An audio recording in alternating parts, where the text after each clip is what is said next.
Okay, could you introduce yourself, please? Yeah, my name's Adam Hanover, and I am a boxing coach at GB Met College in Brighton, working for a company called DICE, which is Diploma in Sport and Excellence, on behalf of the national governing body for amateur boxing, which is England Boxing. Lovely. Adam, how would you describe your job and role? So my role has many different sort of faces, so I wear many different caps. I'm a coach educator for England Boxing, so I go around educating level ones and hopefully soon to be level twos within the country. My full-time role is working with 16 to 18-year-old young aspiring athletes who come to the college. My job there is to teach them a holistic package around boxing and a level 3 in excellence in sport and performance. So essentially I teach them how not just to be a boxer but also how to be an athlete, and looking at the whole holistic package there, so they can become more independent and autonomous athletes when they do qualify from the course. I also work on the England talent pathway, so I'm a higher tier coach, though one of 10 coaches who work around the country with the top boxers on the England pathway, and hopefully move them on to the world class performance program with GB and beyond. So yeah, some of my roles that I do there. Ah, wonderful. How long have you performed this role? So I have been the Dice boxing coach. It used to be called Ace, but now called Dice since November 2010. So around about 8 years now. I've also been a talent pathway coach for around about 4 years now, I believe, and a coach educator for around about 3 years as well. So all my different hats at different times. Wonderful. Why did you choose to work with your current employer? What was the motivation? So previously I worked as a spa manager, so I've always had a great interest in sport. I'm an ex-amateur boxer myself, boxed for 11 years, had a decent amateur career. So to see a role come up working with the national governing body, England Boxing, to actually coach boxing full-time as a full-time coach, and be able to apply my learning that I did at university whilst getting a sports science degree, I thought it was just married together would be absolutely perfect. So I thought I'd definitely jump at having the opportunity to work in that role.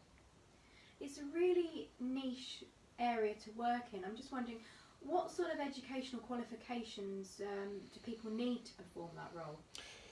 Like you say, it is quite niche. It is very specific, and there's only about 7 or 8 of these roles around the country in different areas. But education is sort of lending itself to boxing now, or boxing to education. So more of these sort of different types of roles that are jumping up around the country. For my role, you need to be an A1 assessor, which is your ability to actually assess a qualification. So as I mentioned, mine's a level 3 in excellence in sport and performance.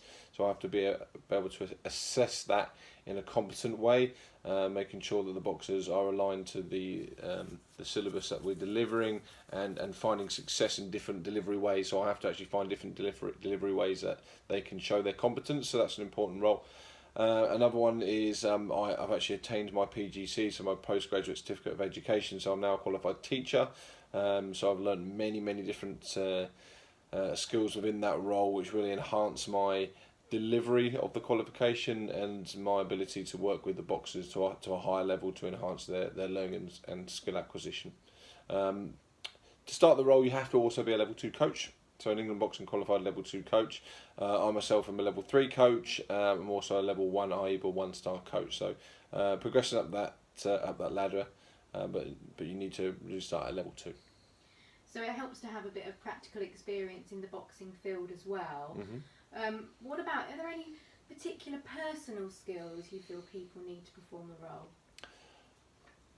Lots of different personal skills. You're working with lots of young people, and they're all individuals, and they all have different motivations and different ways of making themselves perform. So one way I used to kind of work was to try and do my best to solve the problems for them. So they'd come to an issue or perhaps a view and opinion, is say, well, this is what I would do. I've learned really to take a step back in that role now and become a much better listener.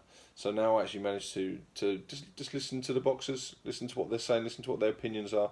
That way I can understand a lot more about them.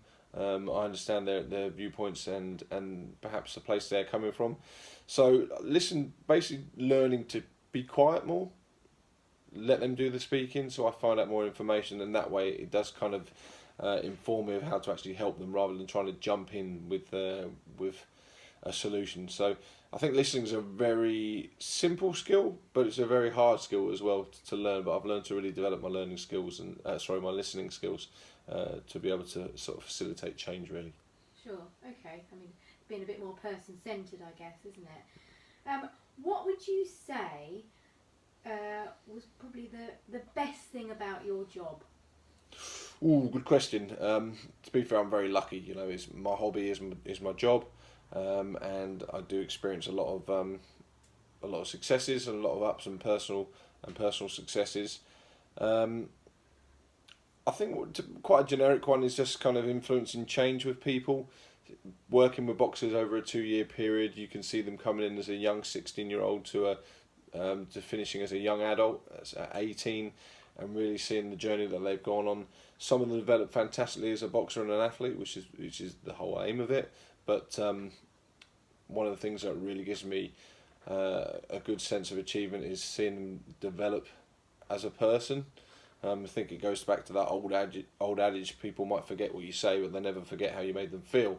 And it's great to see the relationships that start at the beginning and how they change and develop. And I still have a lot of contact with a lot of the boxers over the years, and see how they're checking in from time to time, seeing how they're going, and we see them in the boxing circuit anyway. So that's something that's really ongoing and enjoyable about my work. The other thing as well is that I really enjoy researching and trying to find out new and better and informed ways to grow and develop my own practice. And through doing that actually gives me a lot of motivation myself. So rather than just delivering the same thing year after year after year and not evolving and not changing, I'm learning about new approaches to skill acquisition, new approaches to coach education, and how that can support my boxers, and that in turn really shows through in my confidence. It shows through in my enthusiasm with the boxers. So I think that's something that's really important as well, is pushing yourself to learn, and that in turn makes me really enjoy my work. Oh, that's great. And I'm sure, as with any jobs, you've experienced some challenges. But what are the challenges in your particular field of work? I suppose some of the challenges that we have is that you can't stay still. You can't stay still. I mean, a lot of people could say, well, I've been coaching for 40, 50 years, to which somebody could argue, yeah, but maybe you've been coaching the same thing for the last 10, 50, or 10, 30, 40, 50 years. So have you really been coaching? So I'm quite self-aware about that, and I've realised that for a long time I was coaching the same thing all the time, and not really evolving, going with the times, and not really evolving with the research. So I think it's a real big challenge to keep yourself really up to date with learning, skill acquisition, but also sports science and making sure you're not being a dinosaur. So that's a real challenge for me, but I'm very lucky because that challenge in itself is something that actually drives me. I really enjoy learning. It sounds cliche, sounds a little bit tongue-in-cheek, but it's something that really does change how I deliver every day, and keeps me motivated as well. Oh, good. Okay. I'm wondering if you wouldn't mind sharing like a memory or a fun story since you've been working in this post. I've got quite a few fond memories. I do remember quite recently in the last cohort that's just been through, we had one boxer whose family, who's come to us, and he's had an illness in the family, a sort of ongoing illness, which I'm happy to say is gone for the better now, and just trying to help and support that young man through doors open policy, chatting, just talking about anything, completely unrelated most of the time, but just supporting, but also moving them through to not a competitive pathway. They've now gone into a coaching pathway, and just working with this young person and just watching their resilience grow and develop and their confidence grow through a tough time has been really rewarding for me, and really made me learn a lot about my approach and why I'm in the sport, and trying to, and made me realise that it's not about developing boxers first, it's about developing people. And if you can develop people, then the bonus is you'll get better boxers. This person has now gone into university and has been offered a place to do sports coaching, and I've talked a lot about coaching with this young person. So it's nice to have that influence and to sort of help people through tough challenges, really. So I've really enjoyed that. Other fond memories, it's nice to be working with a great team. Although I do work on my own, we do have other coaches that work in different areas of the country, and we meet and have CPD occasionally. We go to Tenerife every 2 weeks for a training camp where we work with the boxers, giving them a sample of life as hard work as a boxer, full-time boxer. Just the kind of camaraderie that we share and the common goals that we share together is fantastic, and I've really grown and learned from all these different coaches, and really high level coaches and really high level people as well. So that's another real fond memory, and that happens every year, so I'm very lucky there. Another one would be, we had a female boxer who came in 2010, so the course's inception.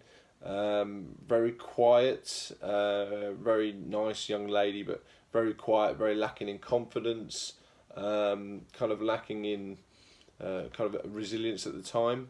But this young lady is now on the GB team, is now grown and flourished as a really great, intelligent, dynamic and robust and resilient athlete now, and really seen her sort of grown into the person she is, and the athlete she is has been really, really, really pleasing and really great to see as be part of the journey that she's on. So that's really nice to see. So there's lots of different pathways these boxers are going on, and I'm really proud to either take them along an academic pathway or a performance pathway, or just being happy within themselves and growing as a person. So again, without sounding too cliche, there's some great fond memories there, and sharing some of the experiences and journeys that these boxers have been going on. Yeah, sure. It sounds like some lovely stories there. Thanks for sharing. And finally, what advice would you give to a young person, maybe just starting out in their sporting or professional career, or for the future? I think it's really, really important. You've got to understand why you're here, why you're engaging in that field. So trying to work out your why is a real important thing. If you can work out why you're doing it, it's massively synonymous with enjoyment. So there's nothing worse than having to do something that you don't enjoy and repeat that and repeat that and repeat that. But if you understand your why, then the enjoyment's definitely gonna be part of that. So if you're in a field that you really enjoy, then be brilliant at it, be great at it. Don't just sort of trundle along knowing a little bit about what you do. Be a student of the area that you're in. Be an apprentice of the area that you're in. And in this day and age, there is no excuse now for not knowing about the area that you're passionate about. There's so much information to hand. You can just go online, type in one word, and find out pretty much majority of things that you need to know about this to really excel in the field that you're passionate about. So I think be accountable. So be really accountable for what you're trying to excel at, and make sure that you're one of the top leaders in that field, and know what you're talking about. So really trying to influence other people, but be accountable for your own learning as much as you can. I think also another thing as well is to make sure that you enjoy the journey of what you're doing. You've always got goals, set goals, achieve goals. Yes, I understand that, but also be immersed in the process of what you're doing. So when you are trying to get towards a goal, enjoy what you're doing. It's not always about goal. Must be completely focused on that goal. Be involved with the process, own the process, enjoy the process, and you'll probably end up finding that when you do achieve your goals, because you've controlled that process, that you're actually you actually find that it was really all about the journey, not so much about the destination that you arrived at. So just do everything you can to keep growing, and if you do that, then you're really going to enjoy what you're doing. And at the end of the day, if you're not enjoying it, then why are you here? So really understand your why, I think, is the important part there. Lovely. Thanks, Adam. It's been great talking to you. Thanks for sharing your experiences. It sounds like a really interesting role, and I really hope this interview inspires some of our young people. Thank you. Appreciate your time.